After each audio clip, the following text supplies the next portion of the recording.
The Sleep Number Smart Bed is the best bed for couples, and there's a good reason for that.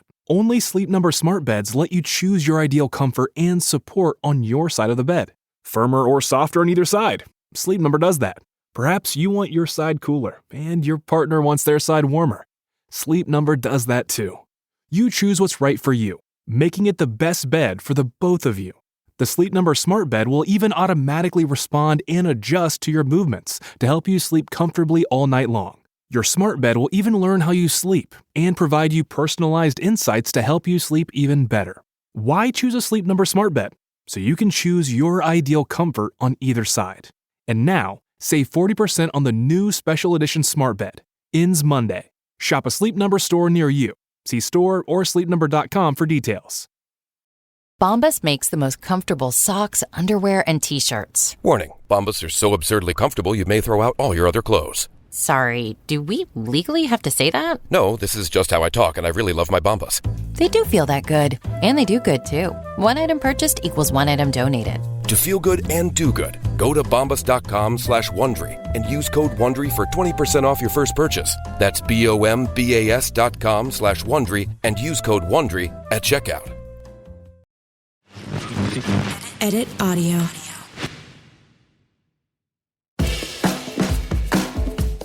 Hello, everyone. I'm Robin Hopkins, and this is Well Adjusting, where I talk to people about life stuff, but not in an NPR way. It's more like we're at the bar, having cocktails, getting into your business sort of way. It's giving drunk NPR. Oh, and producer Steph is here too. Hello. Today we chat, well, when you're not really saving for your future. Hey, friends. Woo! It is an exciting episode because we are talking, wait for it, drum roll, finances. Woo! It's almost sad how excited I get to talk about money. Now, we're going to look into that in another episode because today, Sylvie is joining us. Now, the good news is this. She's not in debt, and we absolutely love this. But before we give her a gold medal, she's not really saving for retirement or her future in any way. So, Sylvie, I am afraid I'm going to have to deduct points for this. Womp womp. But that's okay, folks, okay? Because we're going to get into this with Sylvie. The whys and the hows. I mean, how she got where she is. And we're going to talk about how to start saving, how to start organizing, how to start handling your finances when it all feels daunting and like more rules than you maybe want to follow. So fear not, because Mama's going to make this fun. And yes, that was weird, and I am sorry about it. Come on, y'all, it's money. We love it. My name is Sylvie Lubau, or Lubo. Pronunciation differs in my family. And I am a freelance creative, mostly make podcasts. Sometimes I do scripting, like for videos. Lots of different things. You came to us with a financial question, and I believe it was something along the lines of like, help me. But I want you to say what the question was in more detail and better than what I said. I think it was investing dash make it make sense, because it doesn't make sense. It doesn't make any freaking sense, and it feels like it's designed to not make sense, and it feels very big and scary and impenetrable. And I think if I understood like maybe a little bit more about the language or the intention, I mean, I get the intention, you want to save money, but like, where does a beginner start? Because I am too old at this point to not have a retirement savings account. Yeah, it's not cute at some point. It's not cute. It's not cute. Okay, you just said just a little and then so much because I am such a believer that finances are mental. There's a learning curve, but it's the smallest part because quite honestly, it is just little things you do.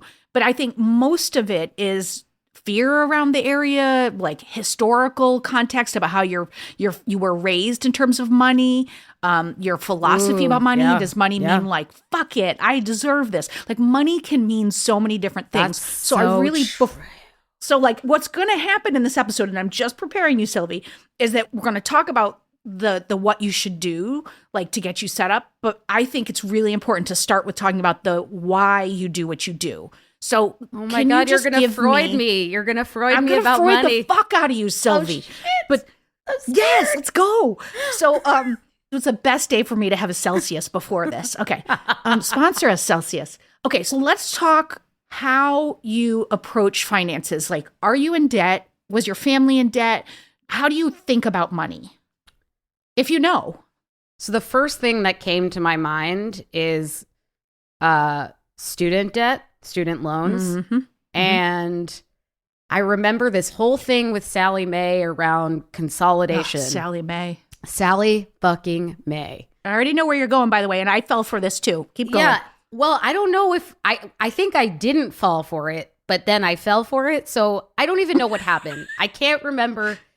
Was the advice to consolidate and I didn't? I think that was it. I didn't consolidate so that my interest rate went high. Okay. Quite high. Like it was scaling. It was scaling. And I remember, having phone calls with them, trying to understand what the heck was happening. Also, a complication in the matter was that my great aunt and great uncle had signed on as guarantors for some of my student loans. So they would also be incessantly harassed at like 89. And I was like, leave them out of this. Beatrice and Daniel don't need to hear from you. And then, of course, my mom. They don't even know why you're calling. Leave them alone. We don't know Sally Mae. She doesn't sound like a Jew. And I'm like, you're right.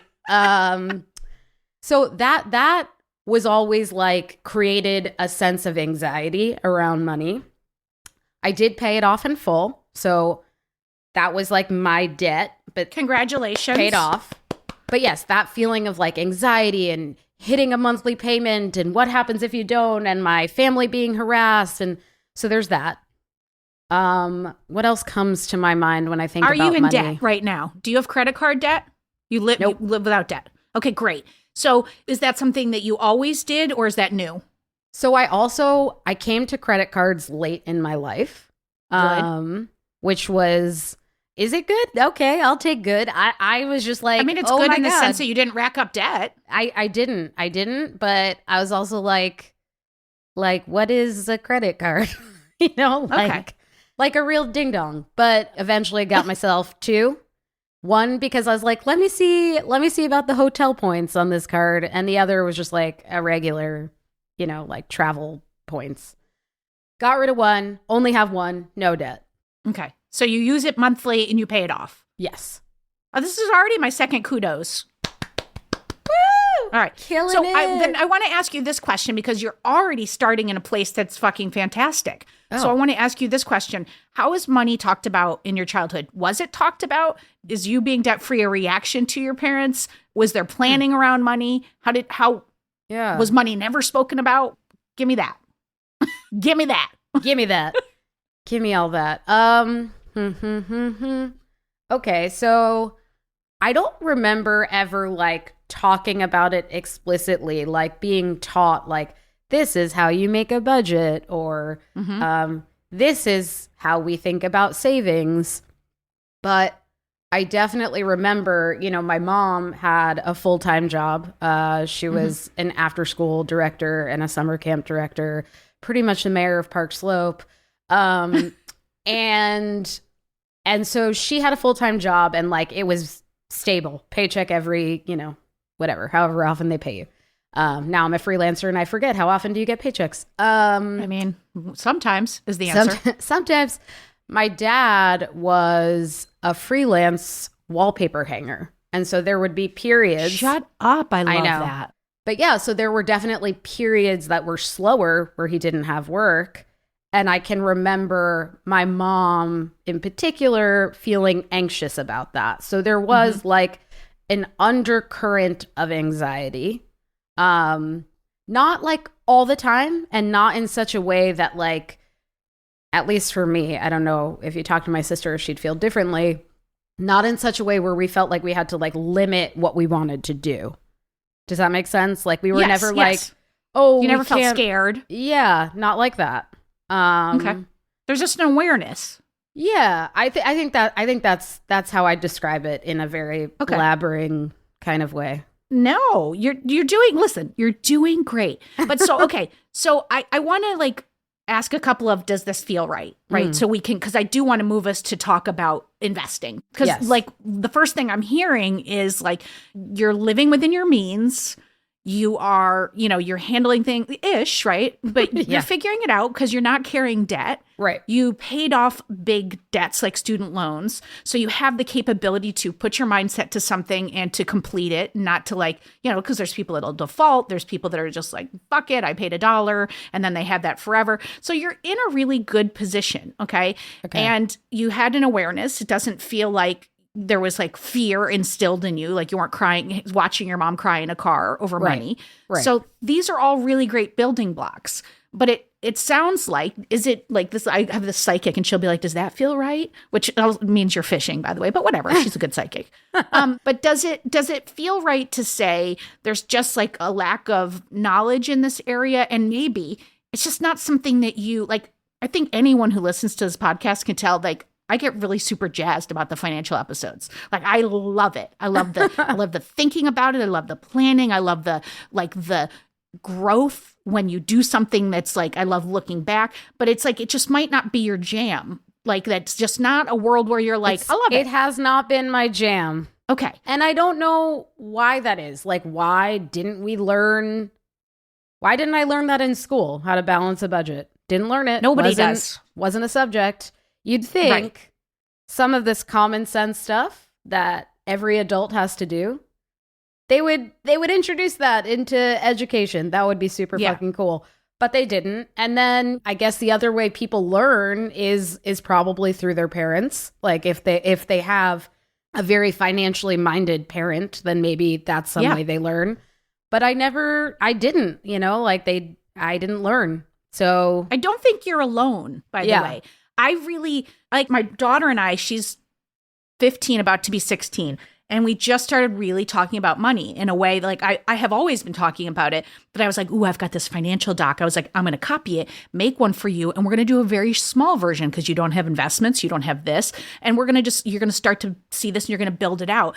Not many people do that. That's the thing I'm learning the more we talk about it. And there's all these people that have all these like emotional things attached to money. So it makes sense that it's not talked about. So I think it's okay to say, I don't love it. You just need to learn enough to be able to, like, in the way that you had to learn to be a freelancer and to like make your money work. Like, I assume the first few times you were like, how do I even, like, you must have developed little systems to save some money so you can pay your rent, so you can, it's just, we just have to get you to understand that's all we're doing is for you, we're just going to teach you some systems. Does that sound scary or fine? I love systems, so. My question just before we get into systems is like, hearing us talk about investing and maybe like credit cards and stuff, like, how does that feel in your body? Like, does it feel scary? Does it feel exciting? Like, what are you feeling right now? What did you feel before coming into this conversation? I think it's a mix of fear and excitement. They kind of feel like the same thing sometimes, when you're like going up they really do. Up a roller coaster and you're like, my stomach is going to fall out of my butt and I love it. It's like that. So I think it's a little, the fear is like, what if I fail? I think that's like the big fear question. What if I fail and lose all my money? What if I make the wrong investment choices? And the excitement is like, what if I fucking win? What if I nail all the systems and I'm able to start saving money to buy a home or, start my retirement savings? So it's both. I love that fail is lose all your money and win is maybe have some savings. Like, those are not at the same like barometer of high and low. They're and surreal. And also like failing, it's like people have this idea that like investing means you're all of a sudden like a day trader on E-Trade and you're like, buy high. It's like, it's not that at all. I'm doing Wolf of Wall Street. Yeah. No, you're not doing coke and driving around and hitting trees. Darn. Like, you're like, there's so many like target-based age based funds that are mutual funds that are really fairly safe, in that, and again, anyone. What I'm is not a mutual financial fund? Like, I have no, what we is have that? so much work. So I we have so know. much work. Like a mutual fund is like almost like, think of like a package of okay, let me say it like this. There's a dude, likely a dude, likely There's a a white guy. dude, or several people overseeing a fund, a grab bag of different stocks, bonds, whatever, and they are at varying levels of risk. So a package that includes really heavily in the stock market, high risk, potential for high reward.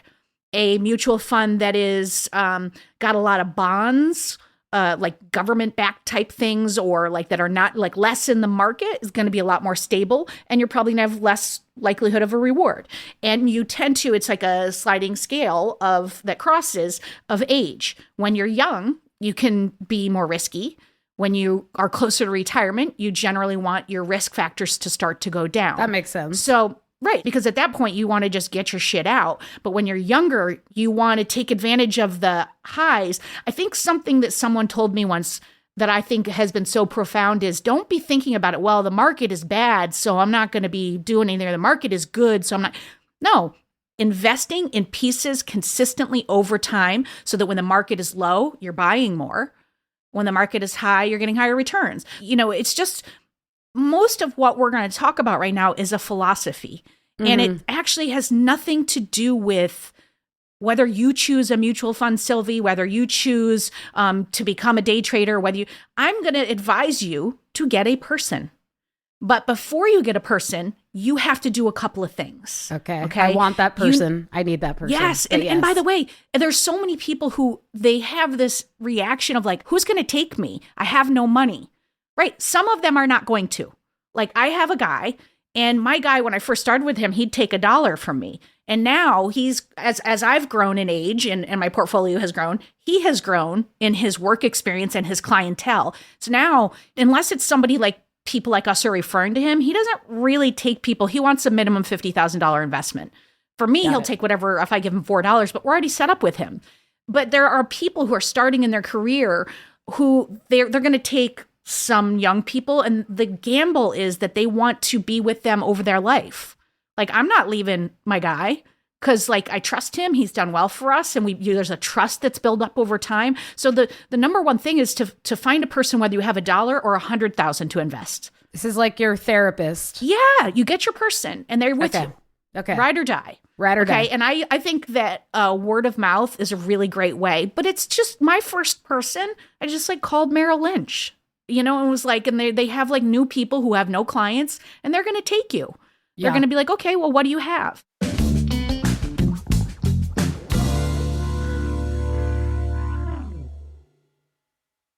Many Americans find themselves at an unprecedented moment. We feel isolated. Our world is marked by divisions, and we're not sure how to engage neighbors across differences. We know our communities thrive when they are places of belonging for all.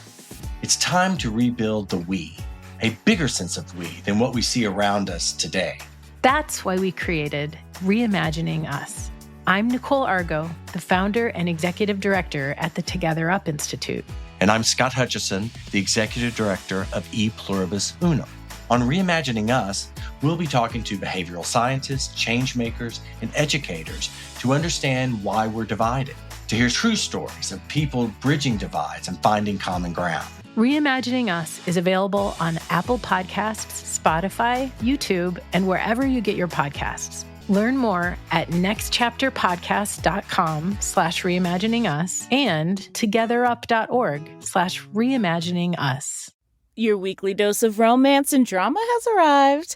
Season 29 of The Bachelor is here, and Grant Ellis, certified hottie and former day trader, is trading his day job on Wall Street for a second chance at everlasting love. New episodes drop every Monday at 8/7 Central, bringing you fresh twists in Grant's journey to find his soulmate. This self-proclaimed mama's boy is all grown up and ready to invest his heart. Will his playful charm win over the house full of hopefuls, or will the competition prove too intense? From heartfelt moments to adrenaline-pumping dates, Each week brings new surprises in the mansion. Will Grant find his perfect match or end up with a broken heart? Tune in every Monday at 8, 7 Central on ABC and stream on Hulu for new episodes of The Bachelor. Okay, so then what I want to talk to you about is how do you approach your monthly finances? Okay, do you, like you're freelance, so do you set aside money for your taxes? Do you, how do you, like, Oh, I'm not no, asking I you to have a, okay, No, so I how do you don't. do it? So, like, much to my accountant's, I have that person, much to my accountant's dismay, I do not set aside, like, I don't pay quarterly taxes. I pay. Oh, Sylvie. I know. Okay, it's all right. So maybe, it's all right. maybe starting there. I pay annually, and so there's a small penalty fee that I pay, Yeah, it's but not- it's like it's not negligible. Yeah. Yeah. Or negligible. Like, to me, it's negligible. But do you save when you get a check? Sylvie Enterprises just got paid for doing a gig $10,000. Do you put 25% aside? I don't put, I don't think about it that, like, I don't think about it in terms of percentages, but I'll put a chunk. A chunk goes into savings, but it's not So a percentage. the first thing I want you to do is to start to think percentages. And just to be clear, when you say you put a chunk in savings, that means like you open your bank, you have one bank, you have a checking account and a savings account. That's correct. And then you So, just throw some money in there. yeah, usually if it is a big paycheck, I'm considering 10K a big paycheck, half will go into my savings. If it is- Interesting. if it's small, if it's just like $1,200, then You're keeping it all. I'm keeping it. Yeah. Okay. So I first of all want to just, if you took 25% out of both of them, you actually would have more. So I want to start with some kind of the way that we have this document on well adjusting called the Great You document. And it's a document about like a map for your life. I'm going to take my financial notes. This is my commitment to our audience. I'm going to take my financial notes doc and I'm going to dupe it. And I'm going to, we're going to put it in the show notes and we're going to give a version of it so that you can take it and make your own. Okay. Oh my Because God. I want you to start to think about, let's just say you have these two accounts, right? You got your checking account and your savings account. The document, you can have a table for your savings account. And let's say you've got $10,000 in your savings account. When you put 25% in for taxes, I want you to go in there and have a line item that says taxes, $2,500.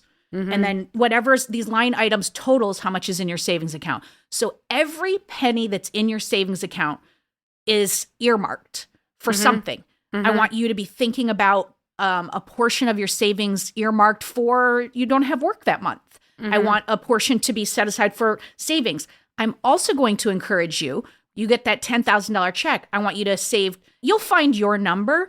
I do 25% because it makes me feel nice. And then I do 6% towards my retirement. Okay. So every check that comes in, 31% I'm setting aside into my savings account. And then I go into my document and I update the number. Got it. So if I've got $20,000 in my savings, 10,000 is earmarked for the day I lose my job. 2,500 is for taxes. This much is toward a solo 401k or a IRA or, a Roth IRA or a whatever. So, and then maybe there's a portion in there that I'm saving for a vacation. So I want you to think about, instead of it being this like blob of money. Yeah, I want you to be specific about it. So you know. Yeah. Because without knowing, you're just making shit up. I literally And am. you're doing a good job, but imagine if you knew how much you actually could spend on things. I can't imagine it. Like my Right. mind has gone blank. Right. Does that feel overwhelming? Because it is a little bit of bookkeeping. A bit. But I do love a spreadsheet. So that oh my part God, feels who good. doesn't? That part Who feels doesn't really love good. a spreadsheet? Yeah, it's like, I guess when you like really dive into anything new for the first time, right? It's like, Yeah. yeah. But it's That's the but it's a sound. way I just of have thinking. a sound. But that's good. That tells me everything. Yeah. It's a way of thinking about and being intentional about no, and being able to say, can I afford this? Well, yes, I can. No, I can't. Or I want to save toward that.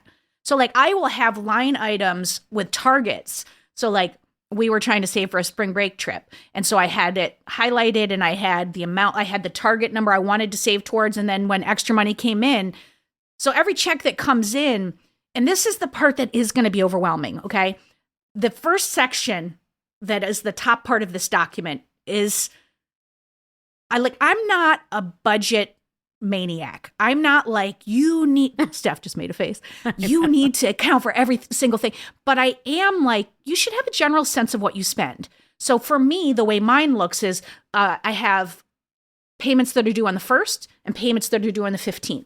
So I know how much my mortgage is. I know how much my Con Ed bill generally is. I know, which is gas and electricity for those of you elsewhere. I know how much my mobile phones are, and I know when they hit. I know my maintenance, which is my real estate taxes. That all comes the 1st. On the 15th, I spread it out so that my main credit card, because I do exactly what you do. I have one credit card, and we pay it off each month. And it's tied to rewards, which I like, so that we get some free flights and things. And so I have a target of how much I want that to be spending each month. And so I can tell if our bill comes back more than $5,000 in a month that we went hog wild on Amazon, and then I start sending out the family emails like, everybody slow your roll. Like we're and knowing if my target is 5,000 and the billing cycle is the 1st through the 30th, if on the 15th I'm at 4,000, guess what? I'm going to be over budget this month. Slow down the back half of the month. They're just little milestones. Mm-hmm. So the first assignment for you, once I give you this doc, is going to be to place your dues and to try to consolidate them. I want them to be no more than twice a month. I don't want you paying something on the 7th and something on the 15th. See if you can get them all the 1st and the 15th or whatever works for you, okay? Yep. And then you're going to have a sense of how much you need every 2 weeks. Yep. So, go ahead, Steph. Steph's got a follow-up question. Are you okay? No, I'm going to cry. Okay, tell me why. You were silent. I just saw a little bit of your face like deaden. So I'm just going to take a moment to check in. Thank you, Steph. It's like, it sounds like a lot. And there is something lovely about being able to just go on Amazon, and I wish I didn't, because that's not lovely in and of itself. What's lovely is being able to just like buy things and not really think about it. It's lovely on its surface. Once you get into it, less lovely. But like, oh, there's like a pot that I really wanted, or a pot, like what the I don't know. I'm trying to think of things. You want that pot. Yeah, I wanted a pot, like a Dutch oven pot, not just any old pot. Yeah. And not having to be like, oh, but none of that. None of the stuttering around, should I purchase this? Should I not? Like, I already have so many decisions I have to make in life. I don't want this to get into like the decision bin. Well, this is why I'm so glad that, first of all, I'm always glad that producer Steph is here, but this is why I'm even more glad, because I will get so revved up and into the systems that sometimes I'm like, she's glossing over, it's fine, keep going. And so, but in Steph's question and in your answer, what I heard was that in my head, I was like, oh, right, because you're obviously smart. You're obviously making it work. There's a reason that you haven't done these things.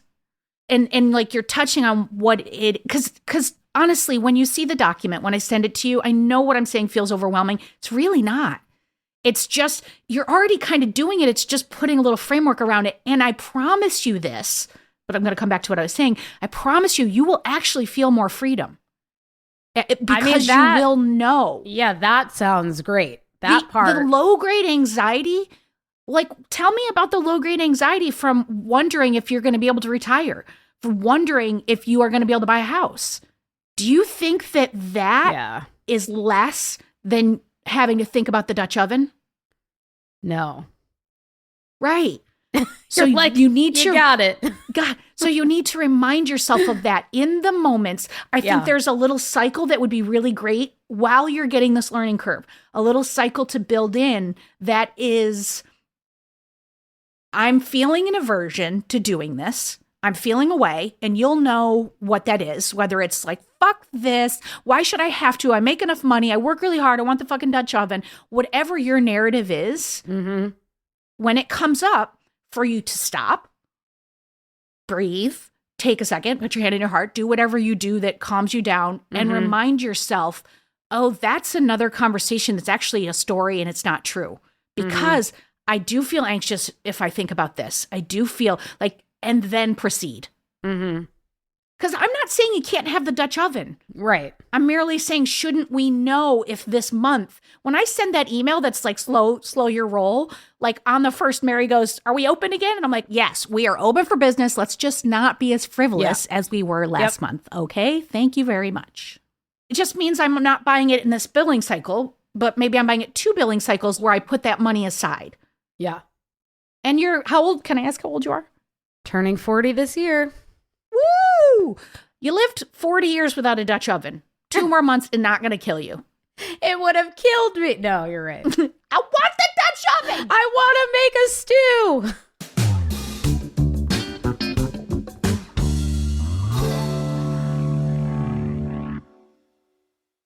The stuff that I'm talking about, it doesn't have to happen overnight. These are small things like that you can implement. And when I tell you that the document that I started with was nothing compared to what it is now, and I'm about to go on a ski trip with my son and my sister, not this weekend, but next weekend, it's already paid for. So I can go and I don't even have to think about it. Yeah. Yep. Not a thing. That's beautiful. Yeah. That's beautiful. So I can just be present. So I want you to try to keep that in mind in this conversation. I'm holding it. When you say it's already paid for, do you mean, Robin, that you put it in like a separate account and you're like budgeting towards that, or you mean you already paid for it? Both. I did the math of how much the trip would cost. Okay, the hotel room is this. Splitting that with my sister. Ski tickets are this. And then I was like, meals I can absorb into our monthly spending. So I'm just going to budget for that. I saved that money. I paid for the deposit, and then I bought the lift tickets this past 2 weeks ago. And when I bought the lift tickets, I took the money out of my savings and just paid it out of the credit card immediately. So that charge didn't even show up in my monthly. Yeah. And so then I think that's like an interesting like brain switch, is like thinking about things that are like paid for as like, at least for me, when the anxiety load can no longer be in my brain. So that's the thing. It frees you. Yeah. I don't have to think about this trip. Yeah. But like, even if you didn't pay for the lift tickets already, like give the actual ski resort the money or pay for the actual hotel. It's in my savings account. Having a bucket in your savings account or whatever account you put that towards, like where you're like, I put that money there. I know I have like $50 extra for getting fucked up one night or whatever the hell you like to do for fun. Like that's there. I don't have to think about that anymore, which like, I don't know, Sylvie, if you can relate to that at all. But like for me, it's like, I don't necessarily need to know what I'm paying for and when I paid for it, like on the 13th of the month or whatever. But knowing that I have X, Y, and Z coming up and I've put that money aside, I don't have to think about it then. Yeah. Yeah. That is super comforting and yeah, really appealing to be able to get to that place where you can say like, yeah, I want to go away with some of my lady friends for my 40th. I want to be able to just say, that's the budget. I have it. It's done. Yeah. Yes. And it doesn't matter when I'm there because it's already done. That would be great. So there's two things I want you to wrap your head around, you in particular and anyone else who's struggling with this, right? One is pre-saving. Like the concept that there's a thing that's coming. And the reason that I have you track your things, like I know that every year we have life insurance that's due, right? And so when my taxes come back, I save $2,000 for our life insurance so that when they come due, I have that money and we pay for it, right? There's certain like yearly expenses that I just keep track of, like renter's insurance or homeowner's insurance. Like those are charges, like maybe if you have a website for your business, things like that. I just kind of keep those in my brain. I don't get all bunged up about it, but I know they're coming. They're there. But there are the hard numbers. So the first thing is pre-saving for things. But the other thing is the hard numbers, knowing your hard numbers each month, what your rent is or your mortgage, what your electricity bill, your Wi-Fi. I want you to know those, especially given your income is sporadic. That way you will always know. And Sylvie, let's go back to your $10,000 job, okay? You got a $10,000 payout, right? And you now have this document with your 40th girl trip and your monthlies, right? $10,000 comes in, you take out your monthlies, or you set aside 2 monthlies because you're like, I want to make sure I've got my mortgage covered for 2 months. I want to make sure all my hard costs are set aside. You take your tax money out. You take out 5% for a retirement. Okay, let's start, or 3%. You take out what you can take out. Then let's say there's $1,000 left over. Well, then Sylvie, here is your freedom, right? You got $1,000 and then you get to go over to your dumb doc and you look at your line items and you go, okay, the girls' trip isn't for 6 months and I only have to save $600 more. So I'm going to put $150 in there. I've got $850 left. I really want the Dutch oven. Yep. I'm going to buy that $200. Buy 2. Just kidding. Yeah, no, sell the other one at a markup. No, but now I've got $650 left. What am I going to do with the $650? Then you know your life. Has my work been sporadic? Should I create a line item in my savings that is in case I don't have work? And I put $500 in there. And then $150, I'm taking my ass to the spa. Like, do you see how I took that $10,000 and I just gave you all of your monthlies paid for 2 months? We saved for your taxes, we saved for your retirement, and then you did some nice things for yourself. Yeah. That to me feels like freedom. But I want to ask you, does it feel like I'm holding you in a straitjacket? No, it doesn't feel like that. Yeah, it's like short term, long term. Yeah. Short term is the confining feeling. Yes. And long term is the freedom. And I think with many things in life, that same thing is true, right? That like short term, you're like, oh, fuck.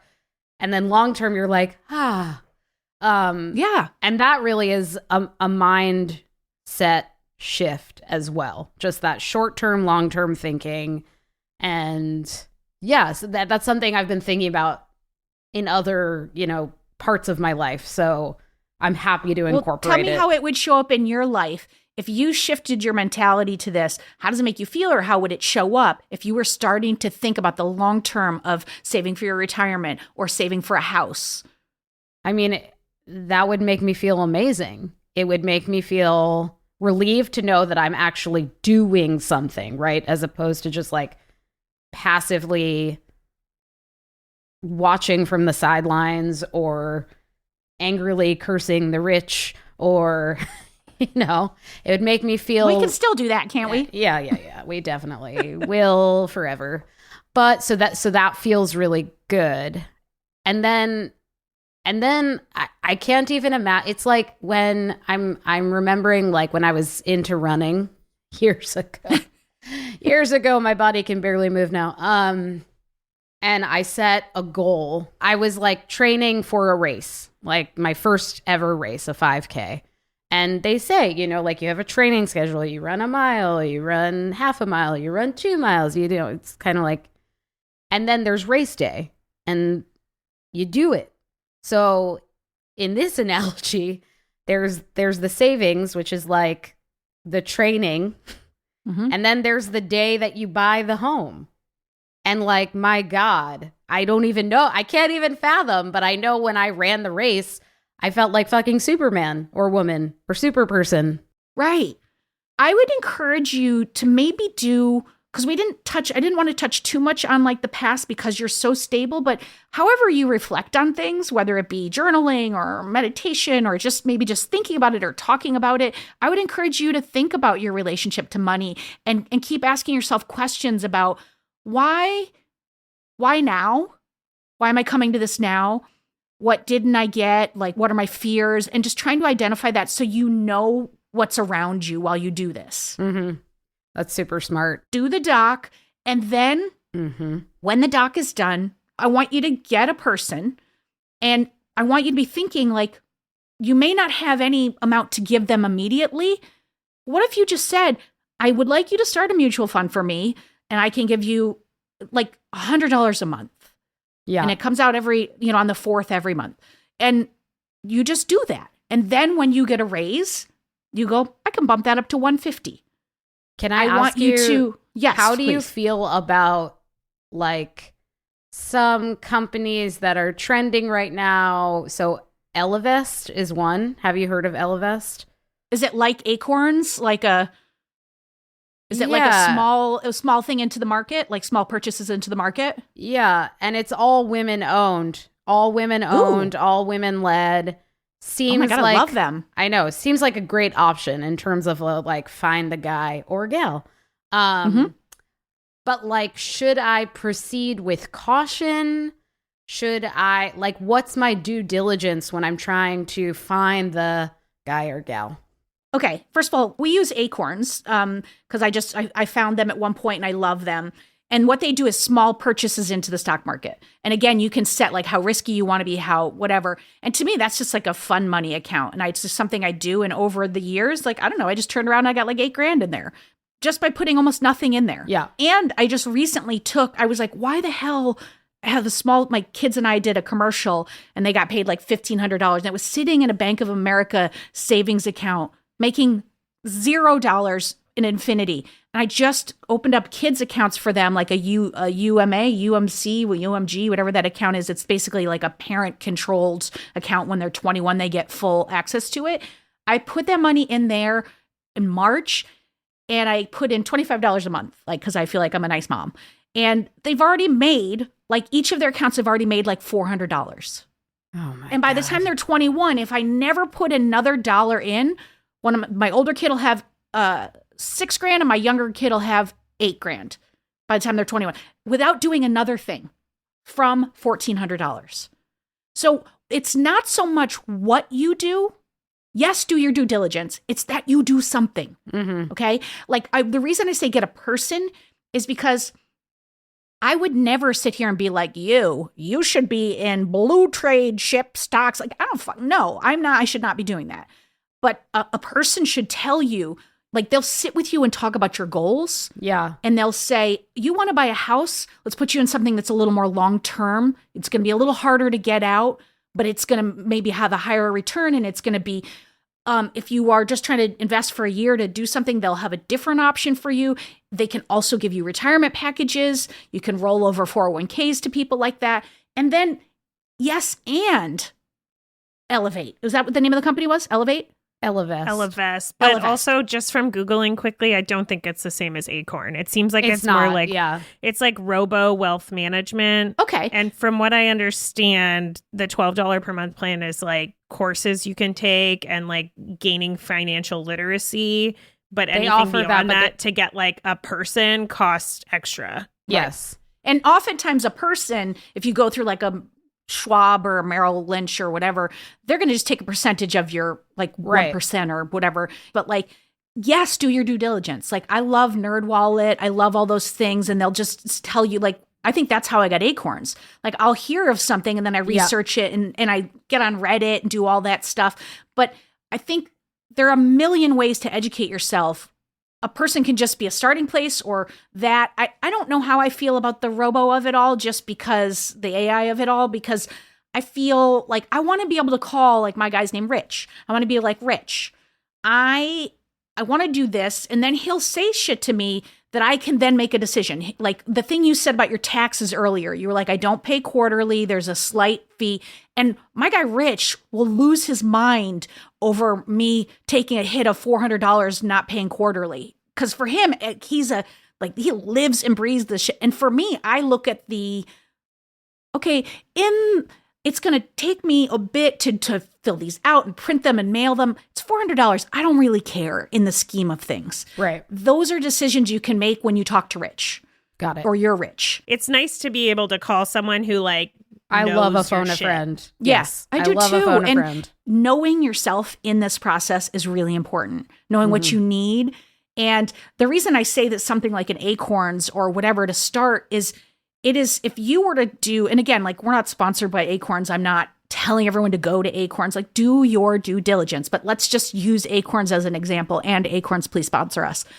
if you were to start an account with them and you were just to link up your checking account and do where if you spent $10.47, they'll take 53 cents and invest it in the market. Every time you slide your card, they'll round up the change. Even if you just turn that on while you're figuring your shit out, I guarantee you 6 months from now, you'll have $1,000 or $500 and you'll be like, that didn't even impact my life. Yeah. And then once you start thinking that way, like I went and I was like, I give Acorns $50 a month now. Cause I'm like, $50 is 2 margaritas in New York City. Yeah. I can't as soon as I bring up the 2 margarita good correlation, ones. I'm like, they better be good. They should be. But like, once I start to think like that, I'm like, I can make myself that uncomfortable. It's very not uncomfortable.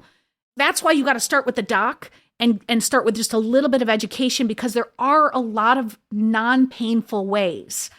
Like I said, I am a fan of the monthly contribution in some way, because you're taking advantage of the market high and low.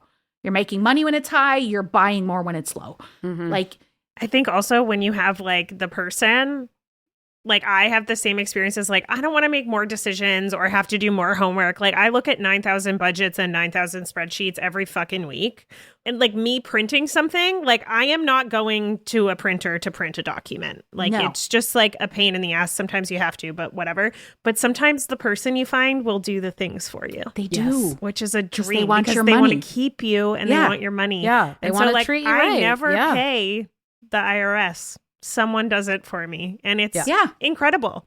And my guy would rebalance my 401k quarterly. He didn't even have that money, but he would do it for me as a service for me. And he looks at our accounts and he'll send me emails every once in a while and be like, I was looking at your account. I want to sell this. And I'm always like, do you, boo? Like, because I trust you. Like, you've made us money over the course of 20 years. Keep going. I trust you. I can't be an expert on everything, but I can hire experts. What is the title of Rich? What is Rich's title?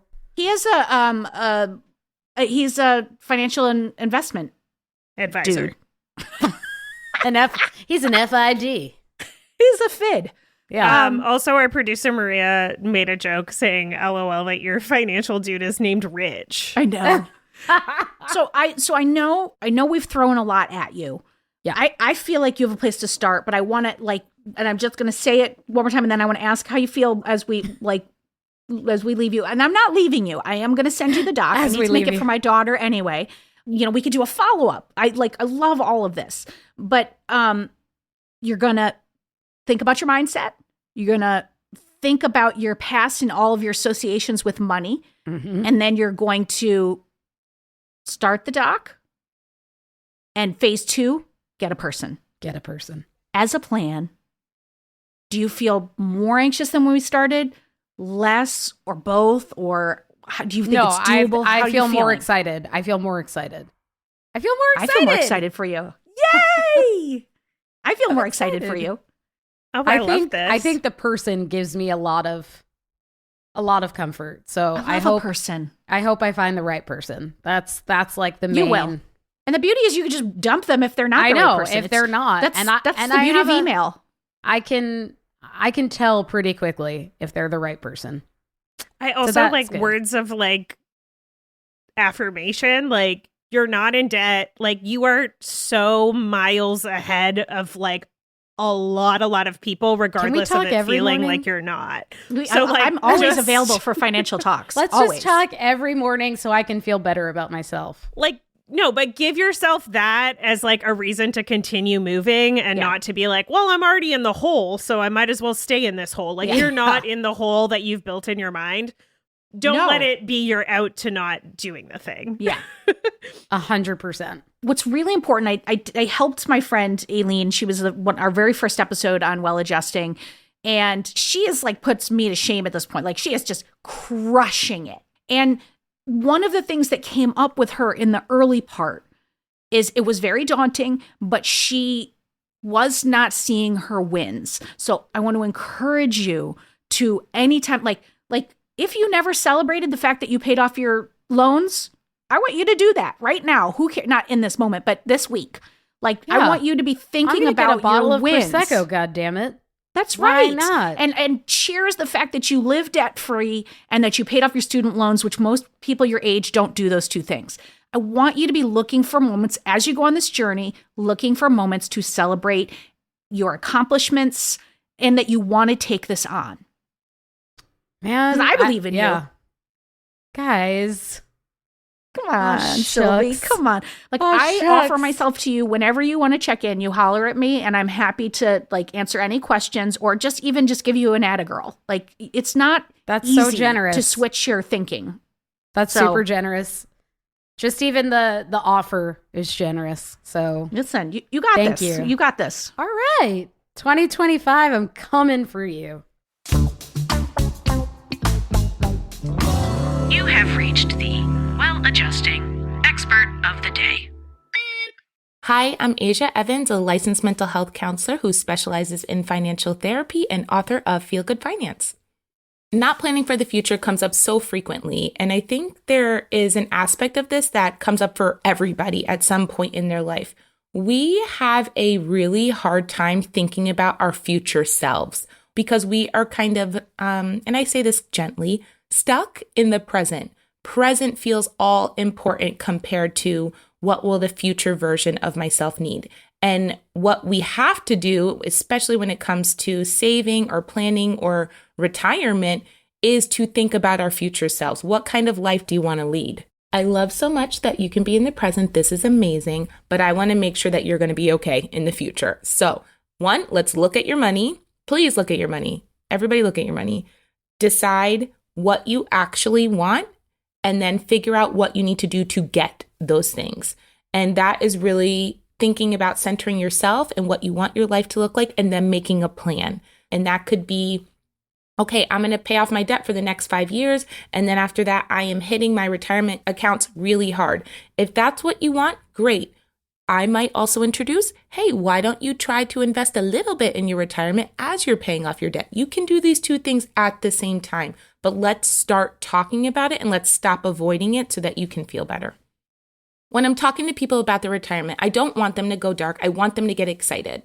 And I let them tell me about setting the scene about what you want the older version of you to look like. So I always say that the older version of Asia is in the coast of Italy somewhere, eating a lot of pasta, drinking probably a little bit too much wine for grandma to be drinking, and is super fit, living her best life in a bikini on the beach. And I think that version of me is hysterical, and that's how I think about saving for my retirement. How much do I need to save to make sure she is in the hottest of hot bikinis, living her best life with a big sun hat and some caftan?